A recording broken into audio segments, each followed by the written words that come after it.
ওম শান্তি। আজ 3/12/2023। প্রাতমুরলি ওম শান্তি অব্যক্ত বাপদাদা রিভাইজ 18/1/97 মধুবন। আজকের মুরলির হেডলাইন হলো নিজের চেহারার দ্বারা বাবার চরিত্র প্রত্যক্ষ করাও, তবেই প্রত্যক্ষতার কারা না কারা বাজবে। আজ বাপ দাদা দুটো বিশাল সভা দেখছেন। এক তো সাকার রূপে তোমরা সবাই সামনে রয়েছ, এবং আর এক হলো অব্যক্ত রূপে বিশাল সভা দেখছেন। চতুর্দিকে অনেক বাচ্চা এই সময় অব্যক্ত রূপে বাবাকে সামনে দেখছে আর শুনছেও। দুটি সভাই একটি অপরটির থেকেও প্রিয়।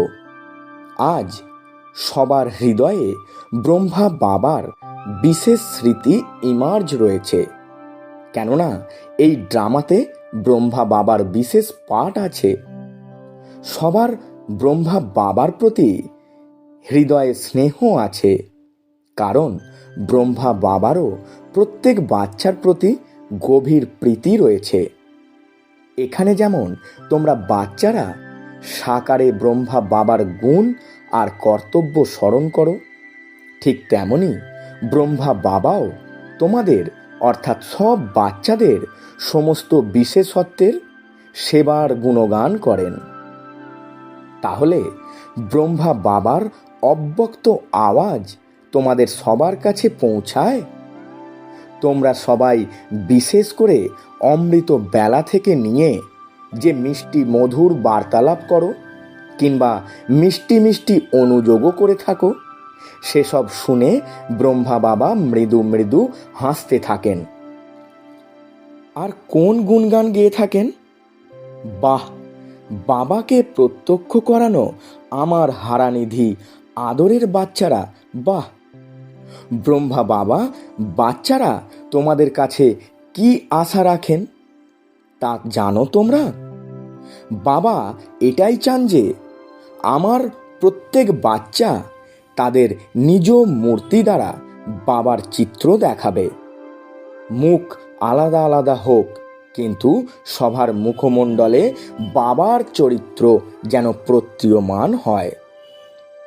যারাই দেখবে, যারাই সম্বন্ধে আসবে, তারাই যেন তোমাদের দেখে তোমাদেরকে ভুলে যায়, কিন্তু তোমাদের মধ্যে যেন বাবাকে দেখা যায়।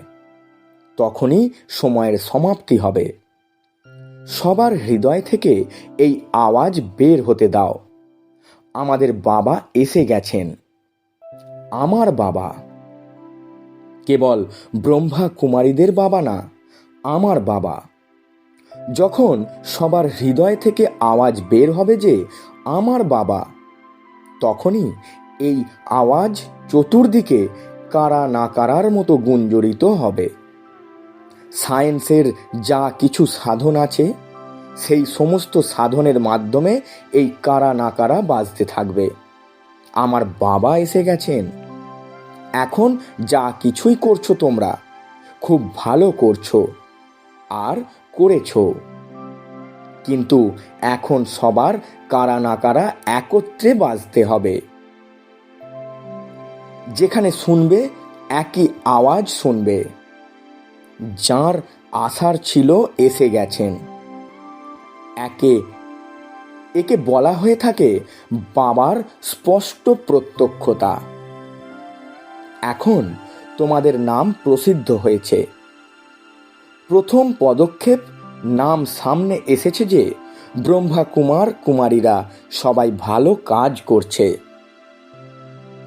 বিদ্যালয় এবং কার্যে নলেজের এখন মহিমা করে, খুশি হয়। এটাও বোঝে যে এনার কার্য আর কেউ করতে পারে না। এতটা পর্যন্ত পৌঁছেছে। এই বিষয় স্পষ্ট হয়েছে, চতুর্দিকে এই বিষয়ের মহিমা। কিন্তু এই বিষয়ের এখন স্পষ্টতা হয়নি যে বাপ দাদা এসে গেছেন। এখন পর্দা অল্প অল্প খুলতে শুরু হয়েছে, কিন্তু স্পষ্ট নয়। তারা জানেও যে তোমাদের ব্যাকবোন, কোনো অথরিটি। কিন্তু তিনিই বাপ দাদা, এবং আমাদেরও বাবার থেকে উত্তরাধিকার নিতে হবে। জানার এই ভিত এখন উৎসাহ উদ্দীপনার সাথে সামনে আসছে। সেটা এখন হওয়ারই। তারা এক কদম ওঠায়, সেই এক কদম হলো তাদের সহযোগের। এক কদম ওঠাতে শুরু করেছে, সহযোগ দেওয়ার প্রেরণা ভিতরে আসতে শুরু করেছে।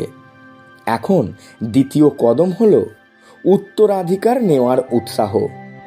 উদ্দীপনায় তারা এখন নিজেরা আসুক। যখন দুই কদমই এক হয়ে যাবে, তখন চতুর্দিকে বাদ্যধ্বনি বাজবে। কোন ধরনের বাদ্যধ্বনি? আমার বাবা, তোমাদের বাবা নয়, আমার বাবা। যেভাবে তারা তোমাদের কার্যের মহিমা করে, ঠিক একইভাবে তারা করণ করাবনহার বাবার মহিমা আত্মসন্তুষ্টিতে হেলে দুলে গাইবে এবং নাচবে। এটা হওয়ারই আছে। এই দৃশ্য তোমাদের চোখের সামনে, হৃদয়ে, বুদ্ধিতে আসছে তো না? কারণ বাবা আর দাদা এসেছেন সব বাচ্চাদেরকে উত্তরাধিকার দেওয়ার জন্য, হয় মুক্তির নয়তো জীবন মুক্তির। কিন্তু অবিনাশী উত্তরাধিকার প্রাপ্ত হওয়া আবশ্যিক। কেউই বঞ্চিত থাকবে না, কারণ বাবা অসীম জগতের মালিক। বাবা অসীম, তাই তো যারা অসীম তাদের অবিনাশী উত্তরাধিকার নিতেই হবে।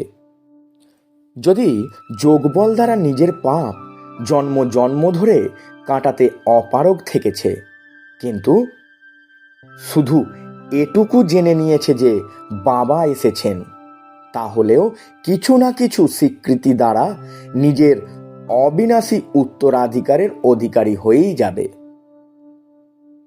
তো যেরকম বাবার সংকল্প রয়েছে অসীম উত্তরাধিকার দেওয়ার, এবং সেটা নিশ্চিত হবেই হবে, সেরকম তোমাদের সকলের হৃদয়ে এই শুভ ভাবনা, শুভ কামনা উৎপন্ন হয় যে আমাদের সব ভাই বোন অসীম উত্তরাধিকারের অধিকারী হোক। তাহলে এই শুভ ভাবনা আর শুভ কামনা কবে প্রত্যক্ষ রূপে হবে, সেই ডেট আগে নিজের হৃদয়ে ফিক্সড করো। সংগঠনে ফিক্সড করার আগে প্রথমে হৃদয়ে করো, তবে বিনাশের ডেট আপনা থেকেই স্পষ্ট হয়ে যাবে। চিন্তা করো না। করুণার উদ্রেক হয় নাকি এই আনন্দেই থাকো যে আমি তো অধিকারী হয়ে গেছি? আনন্দে থাকো, সে তো খুব ভালো। কিন্তু করুণাময় বাবার বাচ্চারা এখন অসীম হেতু করুণা করো। যখন অন্যদের প্রতি করুণার সঞ্চার হবে, তখন নিজের জন্য প্রথমে করুণার উদ্রেক হবে। তারপরে যে একটাই ছোট বিষয়ে তোমাদের পুরুষার্থ করতে হয়, তা করার আবশ্যকতা থাকবে না। মাস্টার করুণাময়, মাস্টার দয়ালু, মার্সিফুল হয়ে যাও। এই গুণ ইমার্জ করো। অতএব অন্যদের জন্য করুণার সঞ্চার ঘটলে নিজের জন্য করুণা আপনা থেকেই আসবে। বাপদাদা আগেও বলেছেন যে বাপ দাদার বাচ্চাদের কোন ধরনের ব্যাপার ভালো লাগে না জানো তোমরা? বাচ্চাদের পরিশ্রম করা এবং বারবার যুদ্ধ করা, এটা বাপদাদার ভালো লাগে না। বাবা বলেও থাকেন যে আমার যোগী বাচ্চারা, যোদ্ধা বাচ্চা বলেন না, যোগী বাচ্চা। তাহলে যোগী বাচ্চাদের কি কাজ? যুদ্ধ করা? যুদ্ধ করা ভালো লাগে? হয়রানও হও আর তারপর যুদ্ধও করো। আজ প্রতিজ্ঞা করছো যে যুদ্ধ করব না, আর কিছু সময় পরে আবার যোগীর বদলে যোদ্ধা হয়ে যাও তোমরা। এটা কেন? বাপদাদা মনে করেন যে বাচ্চাদের যোগের প্রতি ভালোবাসা কম, যুদ্ধের প্রতি ভালোবাসা বেশি রয়েছে। তাহলে আজ থেকে কি করবে? যোদ্ধা হবে নাকি নিরন্তর যোগী হবে? বাপদাদা দেখেছেন কত 18ই জানুয়ারি চলে গেছে, আর ব্রহ্মা বাবা বিশেষভাবে তোমরা সব বাচ্চাদেরকে আহ্বান করছেন যে আমার বাচ্চারা সমান হয়ে বতনে এসে যাও। বতন কি ভালো লাগে না? তবে কি যুদ্ধ করতেই ভালো লাগে? যুদ্ধ করো না। আজ থেকে যুদ্ধ করা বন্ধ করো। করতে পারবে তোমরা? বলো হ্যাঁ জি। তারপর আবার ফিরে গিয়ে পত্র লিখো না যে মায়া এসেছিল, যুদ্ধ করে তাড়িয়ে দিয়েছি। কারোর কারোর নিজের মায়া আসে, আর কেউ কেউ অন্যের মায়াকে দেখে নিজের মায়ার প্রভাবে এসে যায়। এটা কেন? এটা কি? অন্যের এই মায়া নিজের ভিতরে নিয়ে আসে। এটাও করো না। মায়ার থেকে ছাড়ানো বাবার কাজ। তোমরা স্বপুরুষার্থের তীব্র হও, তাহলে তোমাদের ভাইবেশন দ্বারা, বৃত্তির দ্বারা, শুভ ভাবনা দ্বারা অন্যদের মায়া সহজে পালিয়ে যাবে। যদি কেন কিতে যাবে, তাহলে না তোমাদের মায়া যাবে, না অন্যদের যাবে। সেই জন্য যেভাবে নূতন বছরের পুরনো বছরকে বিদায় দিয়েছ, এখন 96 সালের বদলে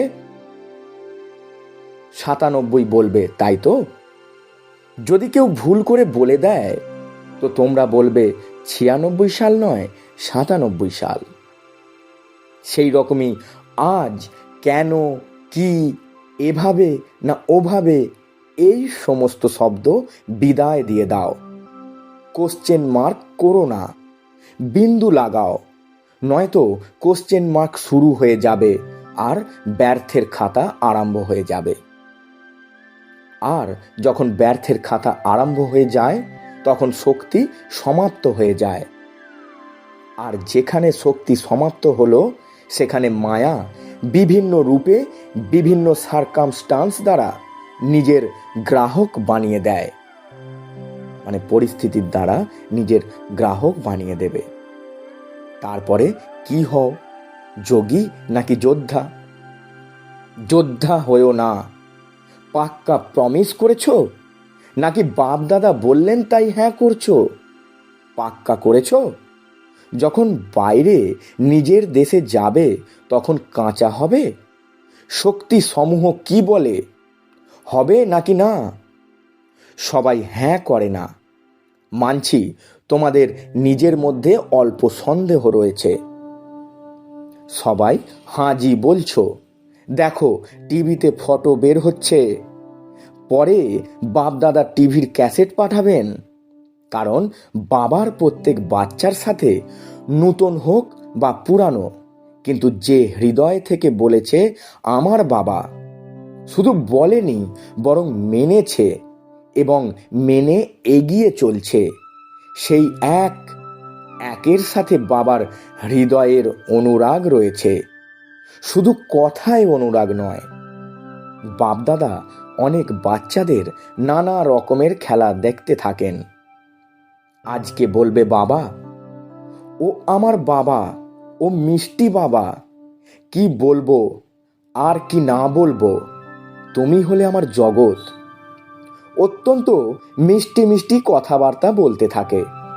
আর তারপর 2-4 ঘন্টা পরে যদি কোনো পরিস্থিতি এসে যায়, তবে ভূত চেপে গেল।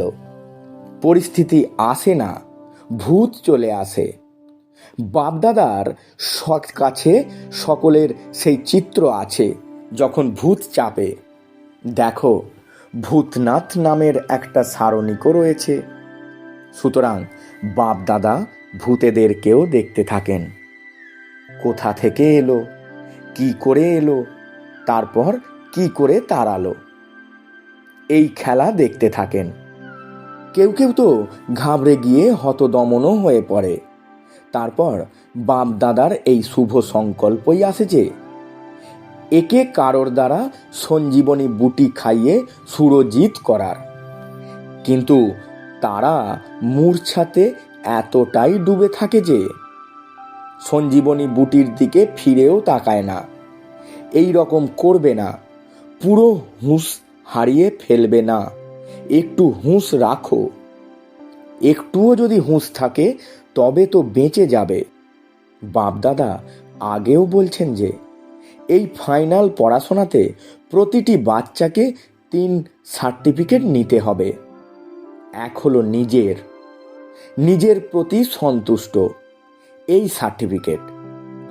আর দ্বিতীয় হলো বাপ দাদার দ্বারা সার্টিফিকেট। আর তৃতীয় হলো পরিবারের সম্বন্ধ সম্পর্কে যারা আসবে তাদের দ্বারা সার্টিফিকেট। এই 3 সার্টিফিকেট যখন প্রাপ্ত হবে তখন বুঝবে যে পড়াশোনা সম্পূর্ণ হয়েছে।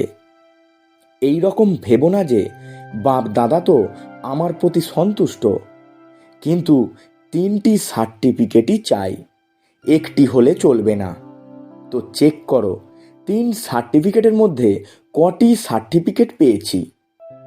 বাবাকে ছাড়াও কোনো কিছু পাওয়া যায় না, কিন্তু পরিবারের সন্তুষ্টতার সার্টিফিকেটের থেকেও অনেক কিছু প্রাপ্ত হয়। পরিবারের যত আত্মাদের থেকে যাদের সার্টিফিকেট প্রাপ্ত হয়, যতজন ব্রাহ্মণ সন্তুষ্ট হবে, ততই ভক্তরাও সন্তুষ্টতার সাথে তোমাদের পূজা করবে। কাজ চালানোর মতো নয়, হৃদয় দিয়ে করবে। সুতরাং এখানে ব্রাহ্মণ জীবনে যতজন ব্রাহ্মণ তোমাদের প্রতি স্নেহ সম্মান অর্থাৎ রিগার্ড থাকবে, মন থেকে সন্তুষ্ট হবে, তখনই পূজ্য হবে। যিনি পূজনীয় হন তার প্রতি স্নেহ আর সম্মান থাকে। তো যখন যখন জড় চিত্রগুলির পূজা হবে তখন ততখানি স্নেহ এবং রিগার্ডও লাভ হবে। সমগ্র কল্পের প্রালব্ধ এখন তৈরি হয়, শুধুমাত্র অর্ধকল্পের প্রালব্ধ নয়, পূজ্যের প্রালব্ধ এখন তৈরি হয়। এই রকম মনে করো না যে আমার তো বাবার সাথেই কাজ চলে যাবে। না, পরিবারের প্রতি বাবার কত ভালোবাসা রয়েছে, তো ফলো ফাদার করো।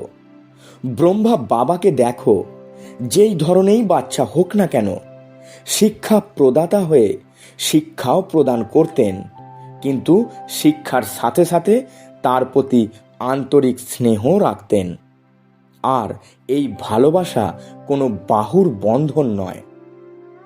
এই চিহ্ন হলো নিজের শুভ ভাবনার দ্বারা, শুভ কামনার দ্বারা যে কোনো মায়ায় বশীভূত আত্মাকে পরিবর্তন করা। যাই হোক, যেমনই হোক, ঘৃণা ভাব যেন না আসে। এ তো বলবেই না, এ তো এই রকমই, এরকম বলো না। এখন আবশ্যক হলো করুণাময় হওয়ার। কেননা অনেক বাচ্চাই দুর্বল হওয়ার কারণে নিজের শক্তির আধারে বড় সমস্যাগুলিকে অতিক্রম করতে অসমর্থ হয়। তাই তোমরা সহযোগী হও। কিসের দ্বারা? কেবল শিক্ষা প্রদান করে নয়। আজকাল শিক্ষা বিনা ভালোবাসা বা শুভ ভাবনা ছাড়া কেউই শুনতে চায় না। এ তো হলো ফাইনাল রেজাল্ট। শিক্ষা কাজে আসে না, বরং শিক্ষার সাথে সাথে শুভ ভাবনা করুণার দ্বারা সহজে কাজ করে থাকে। যেমন ব্রহ্মা বাবাকে তোমরা দেখছো যে বুঝতে পারছেন যে আজকে এই বাচ্চা এই ভুল করেছে, তবুও সেই বাচ্চাকে শিক্ষা ও সুকৌশলে যুক্তিপূর্ণভাবে দিতেন, আর তারপর তাকে খুব ভালোবাসাও দিতেন, যার ফলে সে বুঝে যেত যে আমার প্রতি বাবার ভালোবাসা রয়েছে। আর সেই ভালোবাসাতে সে যে ভুল করেছে সেটা বোঝার শক্তিও সেই বাচ্চার মধ্যে এসে যেত। তো ব্রহ্মা বাবাকে তোমরা আজ খুব স্মরণ করছো, তাই না? Follow father. বাবার সমান হওয়ার জন্য সাহস রয়েছে, সাহসিকতার জন্য অভিনন্দন। বাপদাদা তোমাদের অন্তরের করধ্বনি পূর্বেই শুনে নেন। তোমরা আনন্দের সাথে করতালি দিয়ে থাকো, কিন্তু হৃদয়ের করধ্বনি বাবার কাছে আগেই পৌঁছে যায়। বাপদাদাও একটি মজার কথা বলবেন তোমাদেরকে। ব্রহ্মা বাবার আন্তরিক বার্তালাপ চলছিল। তো ব্রহ্মা বাবা বলেন, আমার তো একটি ব্যাপারের জন্য ডেট কনসাসনেস রয়েছে, মানে তারিখ চেতনা। বাচ্চাদেরকে তো বলা হয় ডেট কনসাসনেস না হতে, কিন্তু ব্রহ্মা বাবা একটি ব্যাপারে ডেট কনসাস। কোন ডেট? বাবা চান যে আমার একটি বাচ্চা যাতে জীবন মুক্ত হয়ে যায়। এই রকম ভেবো না যে অন্তিমে জীবন মুক্ত হব, এরকম নয়। অনেক কালের জীবন মুক্ত স্থিতির অভ্যাস অনেককাল জীবন মুক্ত রাজ্য ভাগ্যের অধিকারী বানাবে। আর পূর্বে যখন তোমরা এখন জীবনমুক্ত হয়ে যাবে, তবে তোমাদের জীবনমুক্ত স্থিতাবস্থার প্রভাব জীবন বন্ধ আত্মাদের বন্ধনকে সমাপ্ত করবে। তো এই সেবা করতে হবে কি না? করতে হবে তো না? তো তোমরা ব্রহ্মা বাবার ডেট কনসাসের জবাব দাও। সেই ডেট কবে হবে? যখন সবাই জীবন মুক্ত হবে। কোনো বন্ধন নেই। বন্ধনের লম্বা লিস্ট তোমরা বর্ণনা করে থাকো, ক্লাসও করিয়ে থাকো তার উপরে। তো বন্ধনগুলির অনেক লম্বা লিস্ট তো তোমরা বের করে থাকো, কিন্তু বাবা বলেন সব বন্ধনগুলির উপরেও একটি বন্ধন রয়েছে, দেহ ভাবের বন্ধন। তার থেকে মুক্ত হও। দেহ নেই তো অন্য বন্ধনগুলি স্বভাবতই সমাপ্ত হয়ে যাবে। নিজেকে বর্তমান সময়ে আমি টিচার, আমি স্টুডেন্ট, আমি সেবাধারী এসব ভাবার পরিবর্তে অমৃত বেলার থেকে এই অভ্যাস করো যে আমি শ্রেষ্ঠ আত্মা, উপর থেকে এসেছি এই পুরানো দুনিয়াতে, পুরানো শরীরে সেবা করবার জন্য। আমি হলাম আত্মা। এই পাঠ এখন আরও পাক্কা করো। তোমরা আত্মার ভাব ধারণ করো, তাহলে এই আত্মিক ভাব মায়ার ভাবকে চিরকালের জন্য সমাপ্ত করে দেবে। কিন্তু আত্মা ভাব, এটা এখন চলতে ফিরতে স্মৃতিতে যেন থাকে। এটা এখন আরো বেশি করে হওয়ার চাই। ব্রহ্মা বাবা আত্মার পাঠ আদি থেকে কতবার পাক্কা করেছিলেন। দেওয়ালের উপর পর্যন্ত লিখেছিলেন, আমি হলাম আত্মা, পরিবারের সবাই হলো আত্মা। একজনের নাম দেওয়ালে লিখে লিখে এই পাঠ পাক্কা করেছিলেন। ডায়েরির পর ডায়েরি লিখেছিলেন, আমি হলাম আত্মা, এও হলো আত্মা, ও হলো আত্মা, লিখে লিখে ভরিয়ে ফেলেছিলেন। তুমি নিজে আত্মার পাঠ এতখানি পাক্কা করেছো। আমি হলাম সেবাধারী, এই পাঠ কিছুটা পাক্কা হয়েছে, কিন্তু আমি আত্মা সেবাধারী, তবে জীবন মুক্ত হয়ে যাবে। প্রতিদিন শরীরের উপর থেকে অবতীর্ণ হয়েছি। আমি হলাম অবতার। এই শরীরে অবতরিত আত্মা আমি। তাহলে আর যুদ্ধ করতে হবে না। আত্মা তো বিন্দু, তাই না?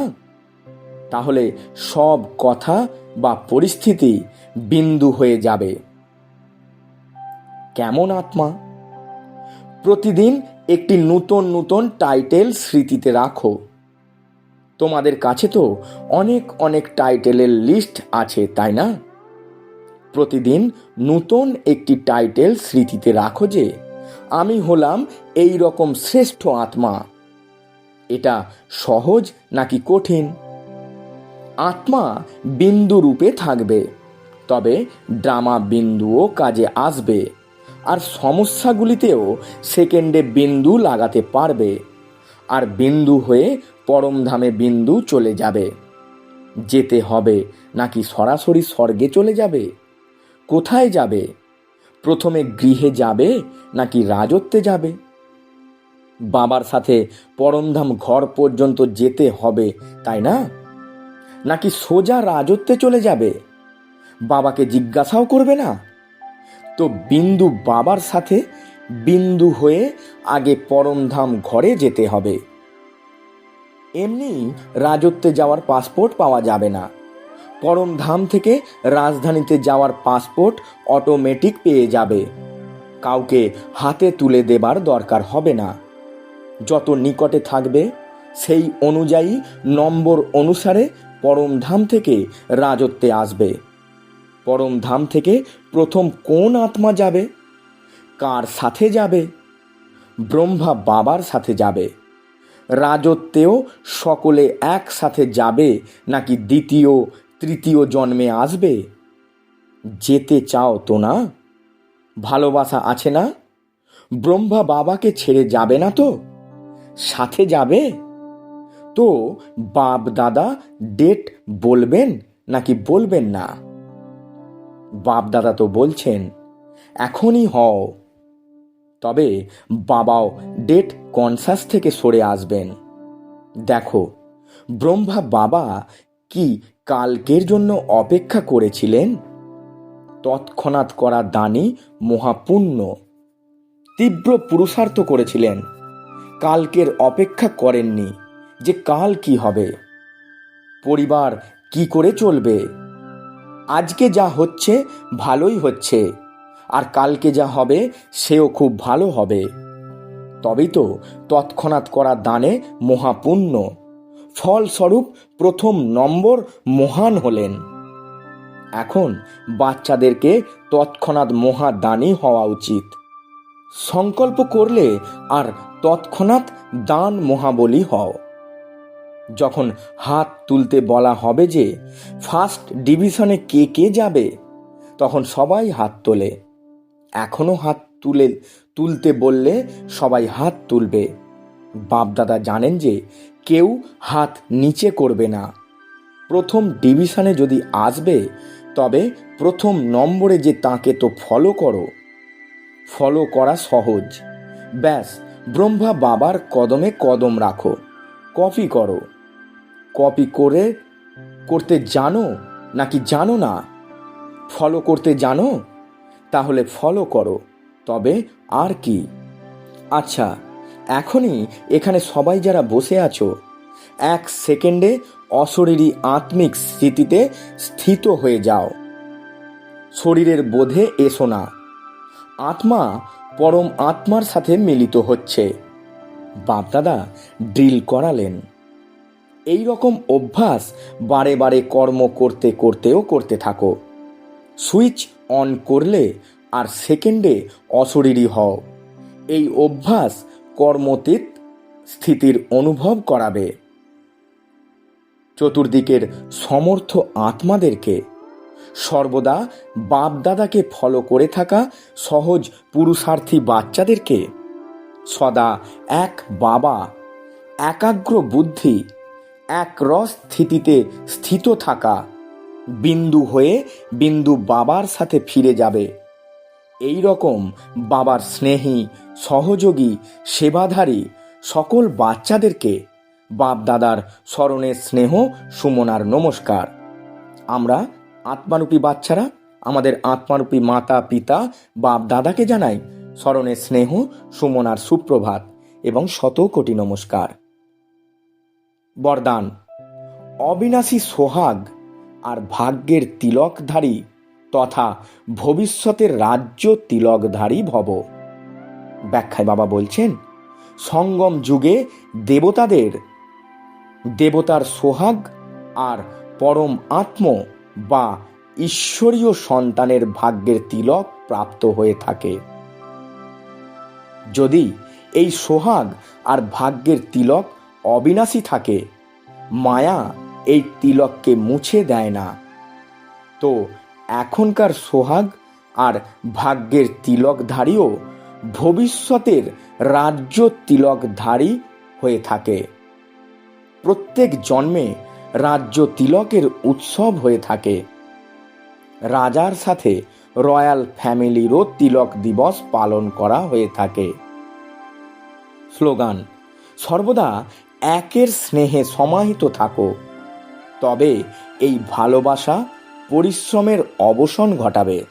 ওম শান্তি। নমস্কার।